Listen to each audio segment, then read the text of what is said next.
जी कहते हैं कि म्यूज़िक बदल गया है मगर आप नहीं बदली। वैसे बदलना भी नहीं चाहिए आदमी वैसा ही रहना चाहिए। म्यूज़िक बदल गया है, कौन सा हमारा जो आजकल चल रहा है, सबको मालूम है कि म्यूज़िक कितना बदला है। मुझे मालूम नहीं कि पाकिस्तान में म्यूज़िक बदला या नहीं, पर हमारे यहाँ इंडिया में म्यूज़िक बहुत बदल गया है और जो अभी आ रहा है वो कुछ खास अच्छा नहीं।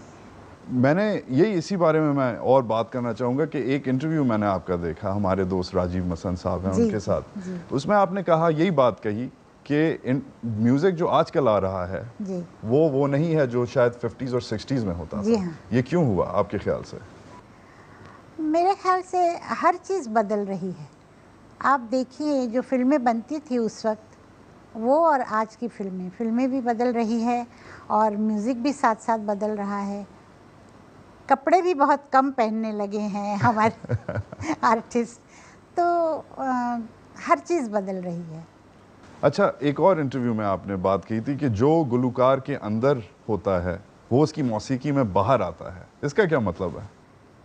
इसका मतलब ये है कि जो वो अंदर सोचता है, जो उसके मतलब सोचने का एक ढंग होता है, वो गाने में आ सकता है।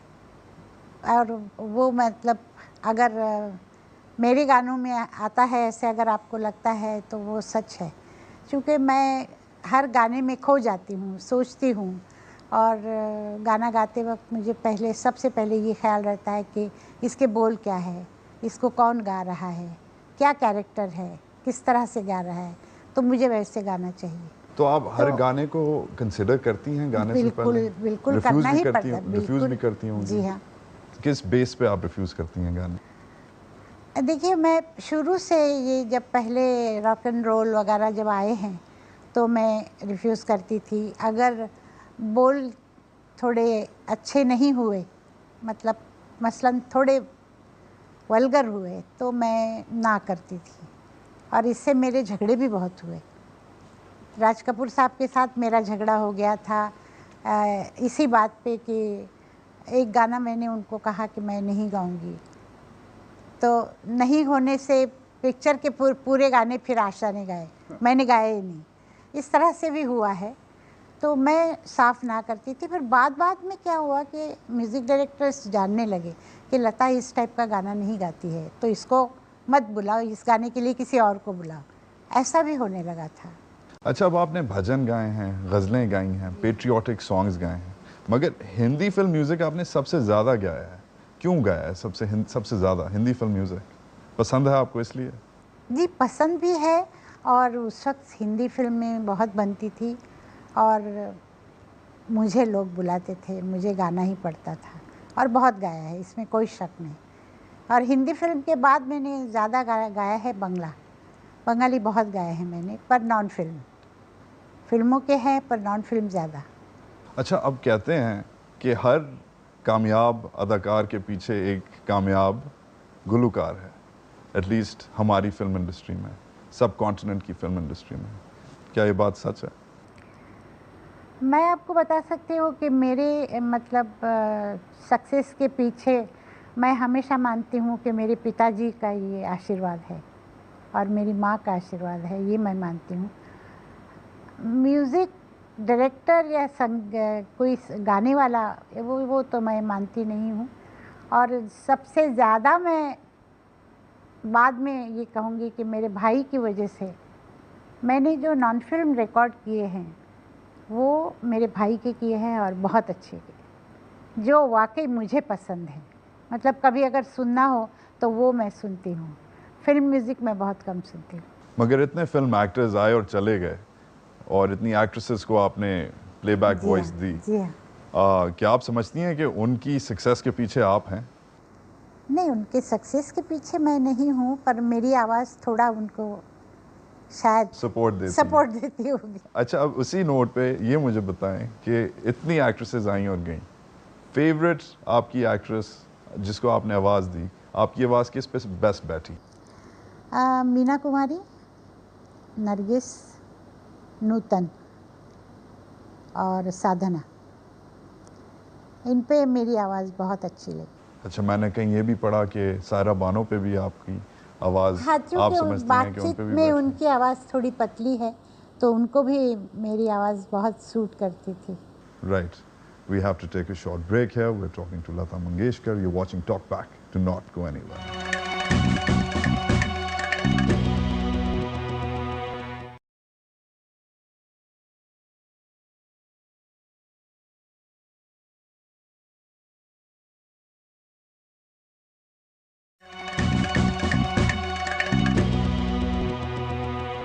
Welcome back to Talk Back. We are with the one and only, the voice of India, the voice of our time, Lata Mangeshkar. Lata ji, acting और production भी की है थोड़ी बहुत आपने। जी हाँ, एक्टिंग शुरू में की, क्योंकि मेरे पिताजी की डेथ हुई 1942 में, तब मैं 13 साल की थी। गाती थी मैं स्टेज पे प्रोग्राम्स करती थी। मेरे पिताजी से मैंने गाना सीखा था और मेरा नाम था वैसे स्टेज पे, पर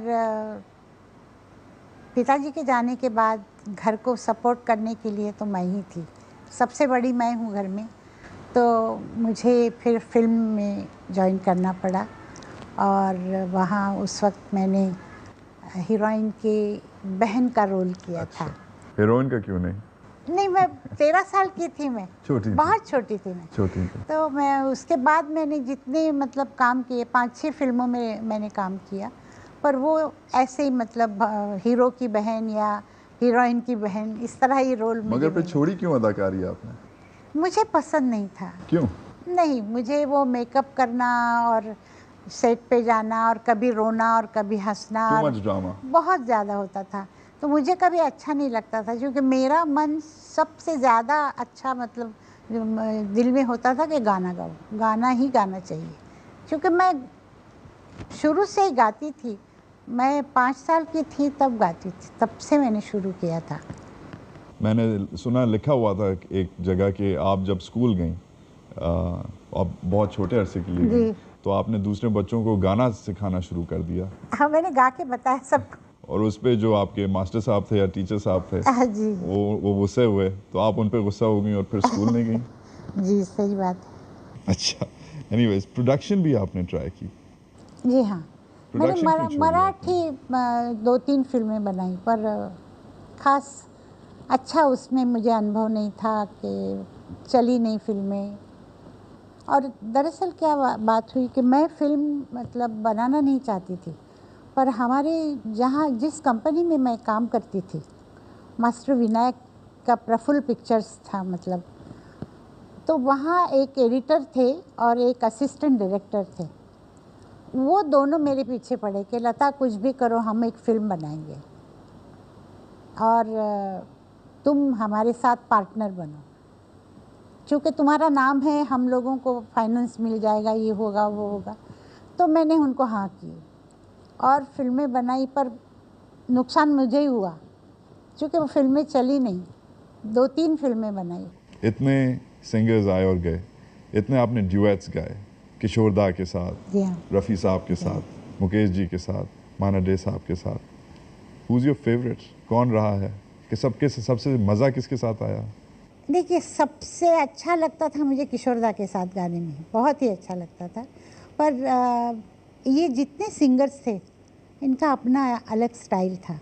मुकेश भैया थे, उनकी आवाज़ अलग थी, अलग ढंग का गाते थे, बहुत सीधा सीधा गाते थे, पर अच्छा गाते थे, तो वो अलग थे। रफ़ी साहब हर तरह का गाना गा सकते थे और उनके साथ मैंने बहुत गाया, रफ़ी साहब के साथ उतना मैंने मुकेश भैया के साथ नहीं गाया।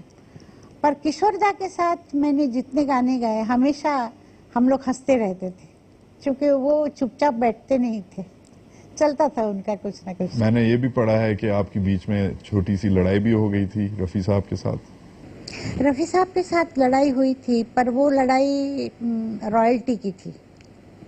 मेरा कहना था, मैं, मुकेश भैया, तलत साहब वगैरह, हम लोग कह रहे थे कि सिंगर को रॉयल्टी मिलनी चाहिए, और रफ़ी साहब का कहना था कि क्या ज़रूरत है। तो हमने उनको कहा कि रफ़ी साहब, आप ये कह रहे हैं, पर कभी फ्यूचर में जाके अगर तकलीफ़ हुई तो रॉयल्टी तो आपको आती रहेगी कंपनी से। तो उन्होंने वो माना नहीं, तो थोड़ा सा झगड़ा हो गया। झगड़ा मतलब वो रफ़ी साहब को बहुत गुस्सा आ गया, उनको किसी ने भड़काया एक्चुअली। किसी ने, क्योंकि वो बहुत सीधे थे। दोस्ती भी फिर हो गई थी। हाँ। चलें, अगर कंपोजर्स की बात आती है तो उन पे करते हैं। Shankar Jaikishan, Laxmikant Pyarelal, Hemant Kumar, C Ramchandra, of course S D. Burman, सबके साथ आपने काम किया। Who's been the most interesting composer to work with? देखिए, मैं तो यही कहूँगी कि हर म्यूज़िक डायरेक्टर का एक स्टाइल था। बर्मन दादा जो म्यूज़िक करते थे वो एक अलग बात होती थी, और उनको क्या चाहिए वो मैं जानती थी कि इनको ये स्टाइल अच्छा लगता है। तो हम लोग, मतलब मैं कोशिश ये करती थी कि जो वो चाहते हैं वही मैं गाऊं। अगर मुझे कोई चीज़ सूझे अंदर से कि इसमें एक तान चाहिए या आलाप चाहिए, तो मैं उनको जाके कहती थी। शंकर जयकिशन के साथ क्या था कि शंकर जयकिशन मेरे साथ ही आए थे। 47 में मैं आई, 47 में वो भी आए, और बरसात उनकी पहली पिक्चर थी। तो बिल्कुल ऐसा रिश्ता था जैसे भाई बहनों का होता है। और मैं उनको, मतलब कभी झगड़ा भी हो जाता था, कभी वो कहते थे ये ऐसा नहीं ऐसा चाहिए, मतलब हम लोग मिल के गाने बनाते थे वो और गाते थे। अच्छा, इसी नोट पे आपने थोड़ी बहुत कॉम्पोजिशन भी की हुई है। मैंने मराठी में की है। अभी तक करती हैं? अभी नहीं कर रही। क्यों छोड़ी? ऐसे, मतलब की थी ऐसे, किसी को हेल्प करने के लिए छोड़ा था, मतलब किया था उस वक्त। हिंदी में क्यों नहीं ट्राई किया आपने? नहीं, हिंदी में मुझे बुलाया था। ये आनंद पिक्चर बनी थी ना, तो ऋषिकेश मुखर्जी ने मुझे बुलाया था, पर मैंने ना कहा, क्योंकि वो मुझे पसंद नहीं कि गाना बनाओ, उनको सुनाओ, फिर वो ये कहे कि ये अच्छा नहीं है, ये ऐसा नहीं, ऐसा करो। वो चक्कर में पड़ना मुझे पसंद नहीं। मगर क्या ये बात सच नहीं कि अगर आप खुद अपना म्यूजिक कंपोज करें तो आपको ज्यादा कंट्रोल होगा मौसीकी पे? नहीं, पर मेरा भाई करता है ना, तो कंफर्टेबल वो बहुत ही, मैं कंफर्टेबल रहती हूँ उसके साथ गाते हैं। अच्छा, अब आपने सेकंड जनरेशन ऑफ कंपोजर्स के साथ भी काम किया। अनु मलिक के साथ काम किया, आनंद मिलन के साथ काम किया, आर.डी. बर्मन ऑफ कोर्स के साथ काम किया। How was the difference? How did you deal with that? वो कैसे किया? आर.डी. तो मतलब उतना नया नहीं था। आर.डी. ने काफ़ी पहले शुरू किया था, और आर.डी. बर्मन बहुत ही अच्छा म्यूज़िक डायरेक्टर था, बहुत अच्छा। उसको जो सूझती थी बातें, और जो वो गाने बनाता था, और जो हमें समझाता था, वो कमाल बात थी। वो बहुत ही टैलेंटेड म्यूज़िक। उनके और उनके वालिद साहब में क्या फ़र्क था?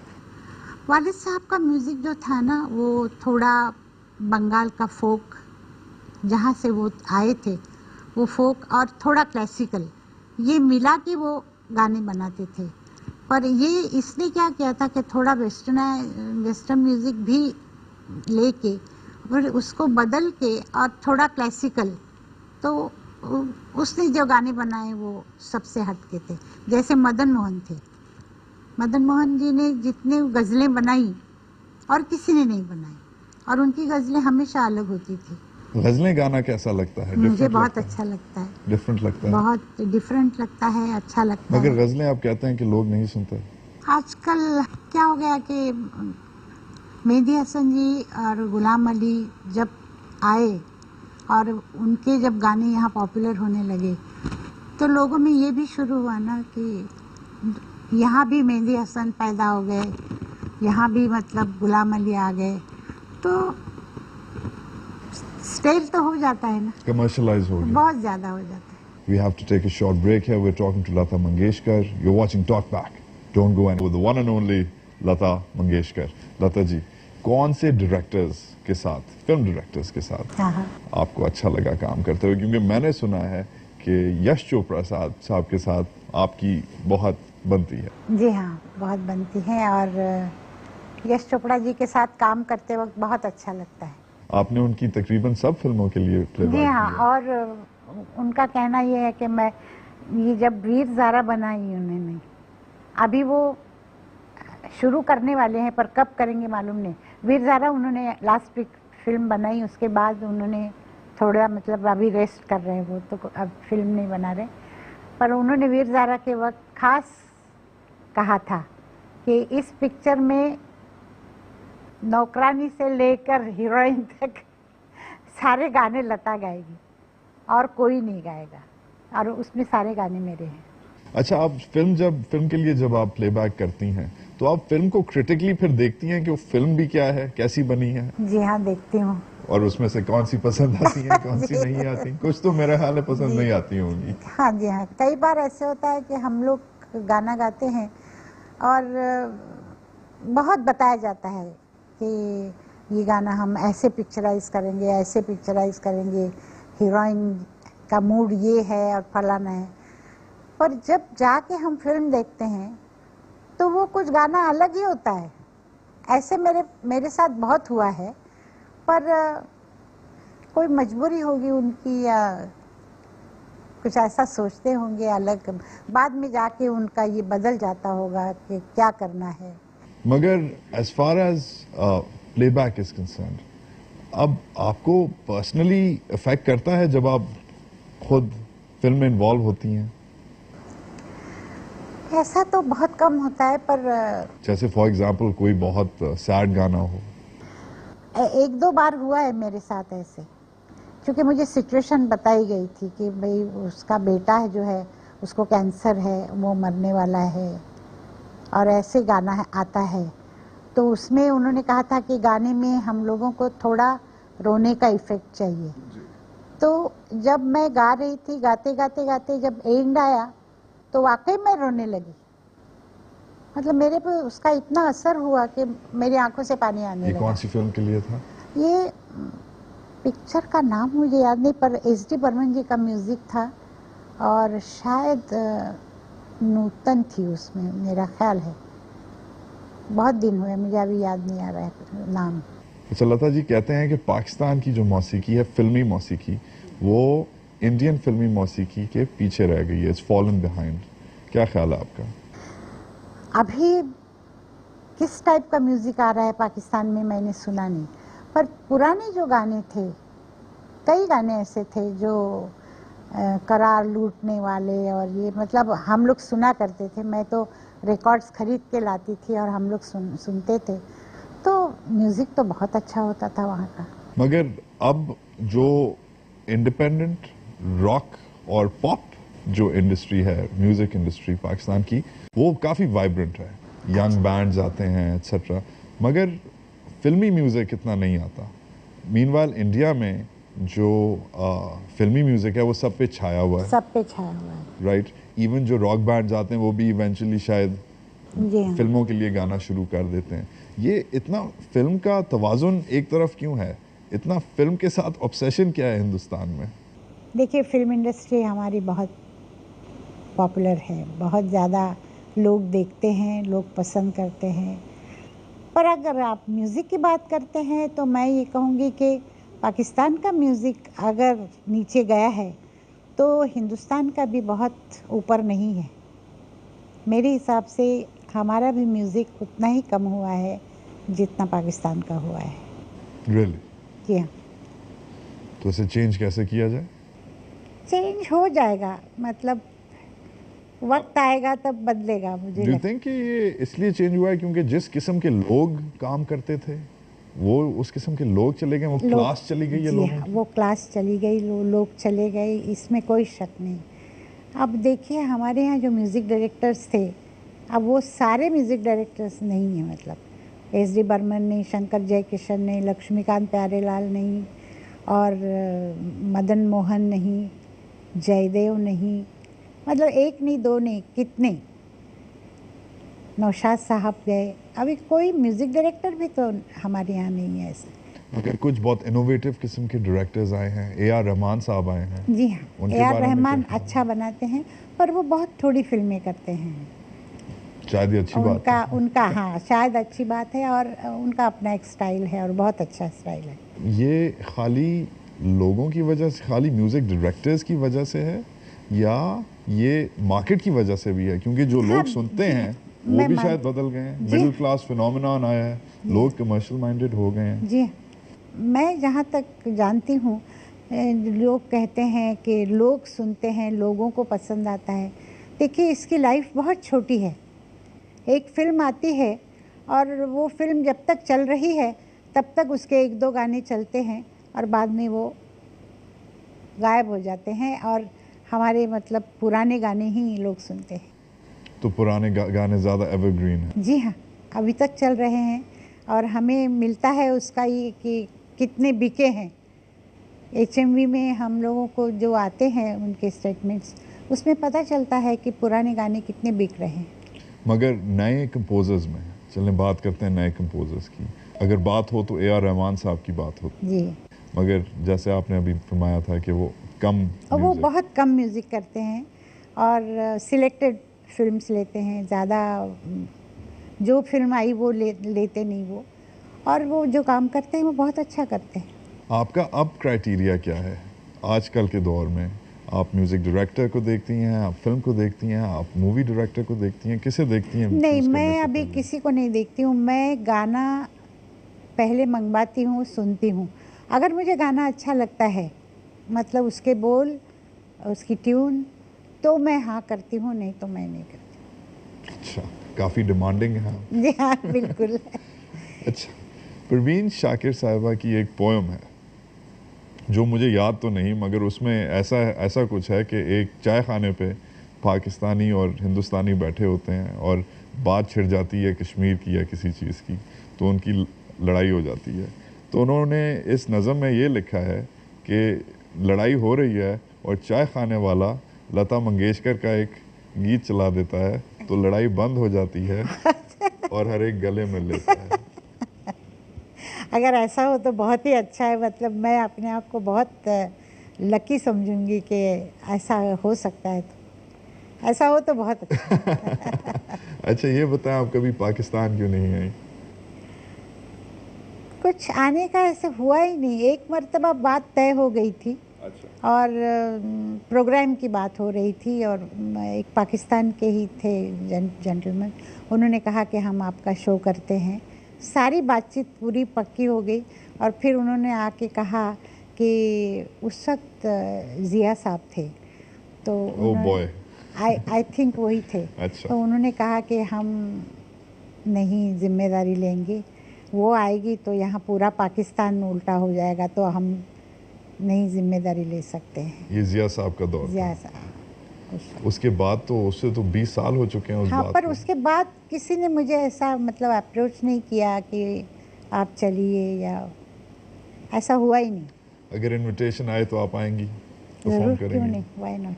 अच्छा, मैंने ये भी सुना है कि आप क्रिकेट की बहुत शौकीन जी हैं। हाँ, मुझे क्रिकेट क्रिकेट ही बहुत देखने आ जाएं, अच्छा। वो तो हर साल होता है। जी हाँ। इंडिया पाकिस्तान की सीरीज़। जी हाँ, ज़रूर। अच्छा, नूरजहां साहिबा के बारे में बात करते हैं। मैडम नूरजहां ने बोला हुआ है कि पीपल से Lata ji considers me as a phenomenon, I say that's her humility, Lata is Lata, no singer like her has ever been born. This is madam Noorjahan about you. ये What do उनका you think of that? बड़प्पन है।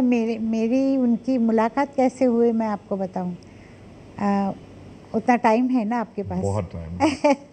नहीं, मैं कोल्हापुर में film मतलब मैं नौकर थी उस कंपनी में, प्रफुल्ल पिक्चर्स में, और मैं एक्टिंग करती थी। तो वहाँ एक बड़ी माँ पिक्चर बनाई उन्होंने। तो बड़ी माँ में नूरजहां जी हीरोइन थी। तो उनको कोल्हापुर बुलाया गया, 2 गाने वहाँ पिक्चराइज किए, तो वो आई थी। और उनके साथ उनका छोटा बच्चा अकबर था, पहला ही उनका बेटा, उनके हस्बैंड थे।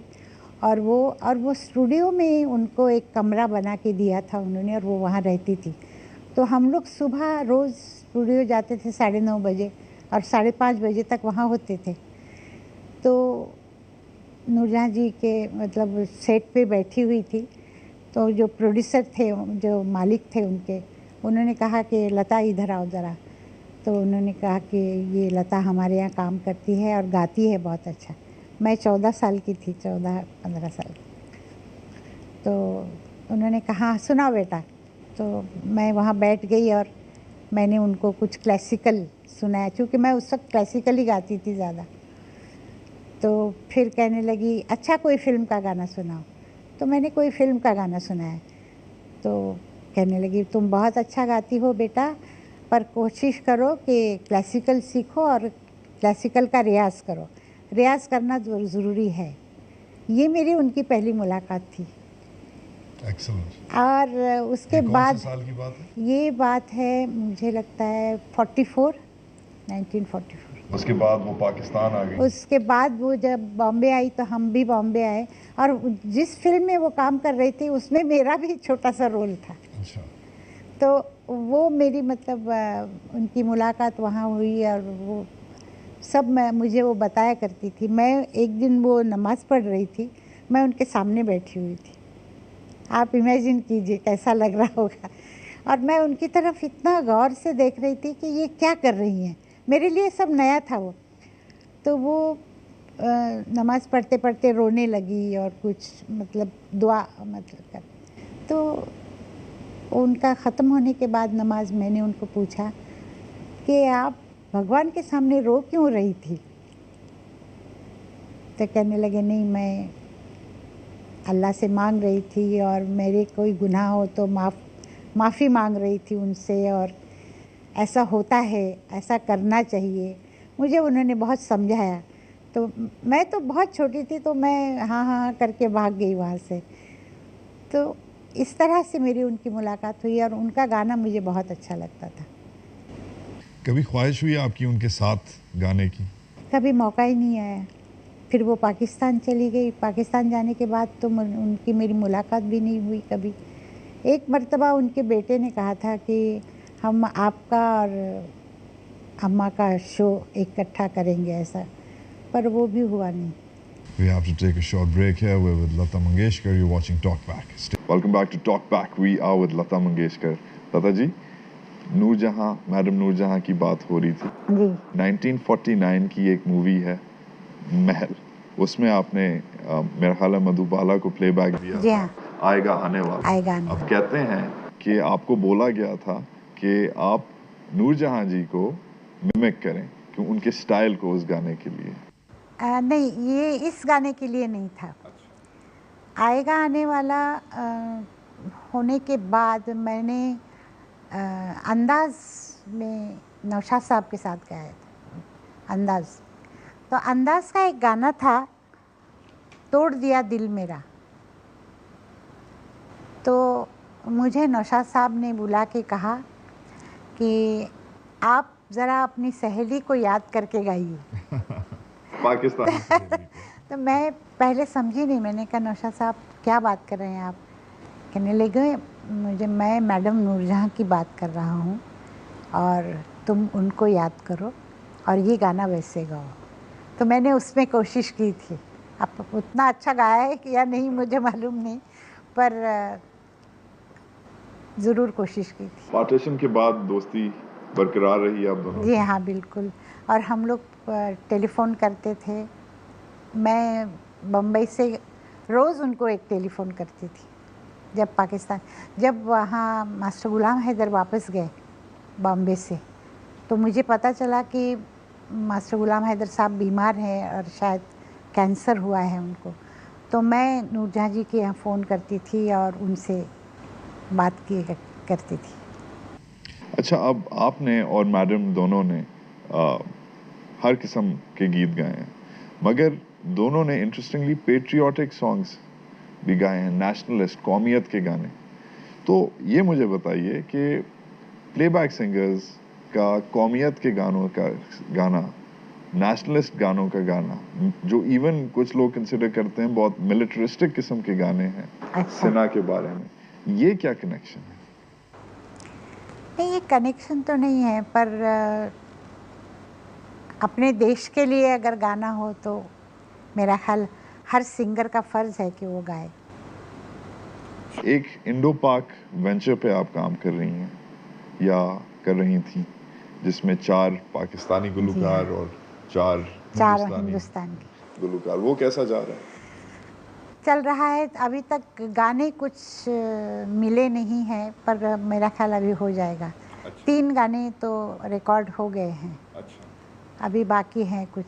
उसमें एक गाना कौन है आपके साथ? मेरे साथ तो एक ही मेरा डुएट है।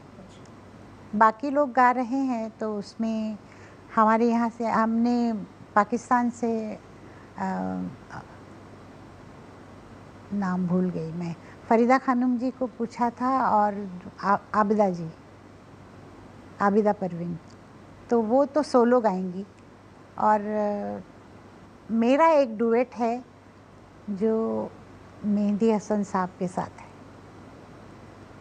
मेहंदी हसन साहब बीमार होने से पहले उन्होंने एक गाना गाया था, वो गाना हमें मिला है और वो हम डुएट कर रहे हैं।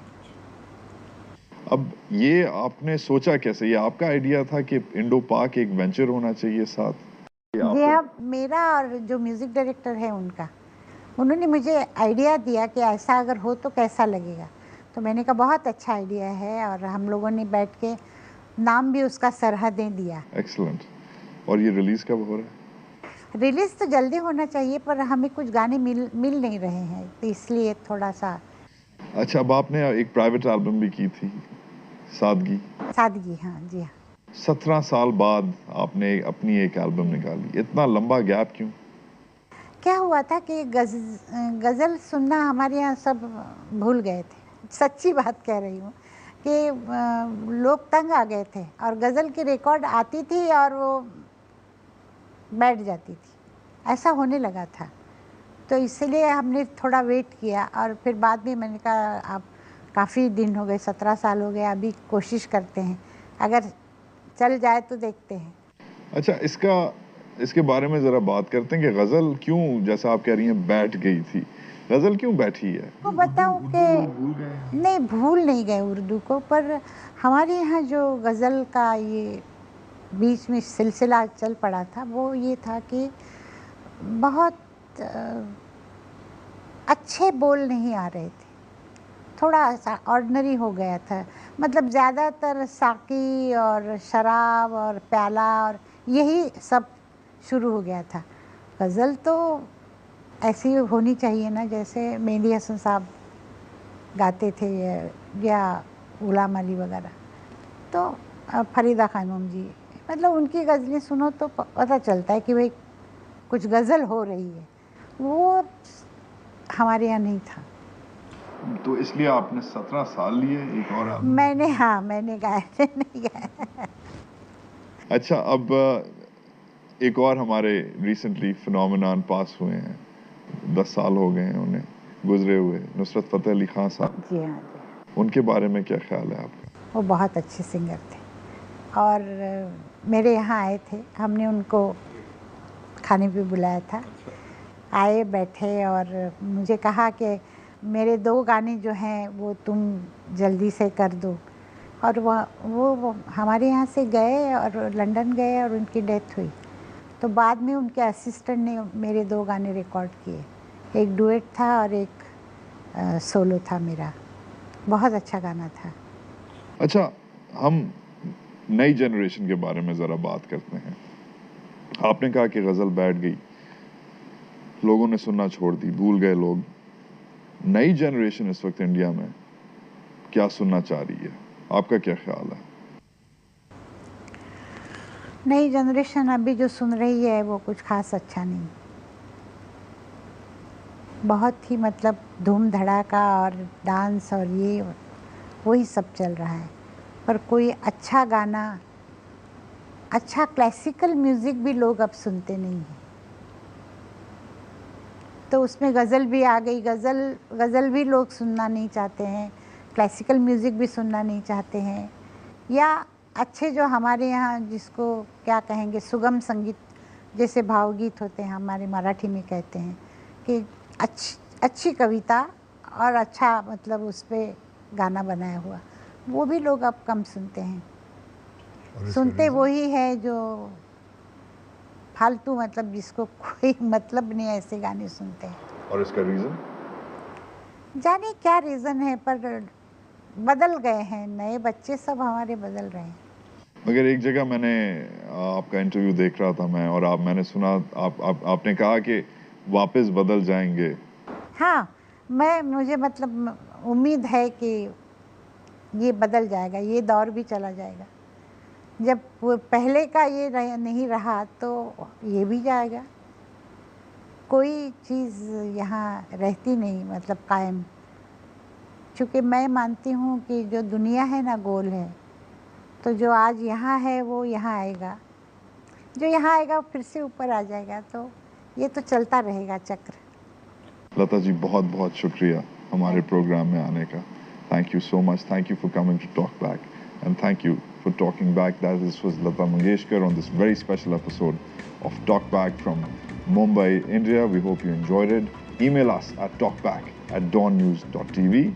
Your views are important to us. That's it from me, Wajahat Said Khan, and the rest of our Talk Back team in this very special episode of Talk Back's Eye on India. Good night.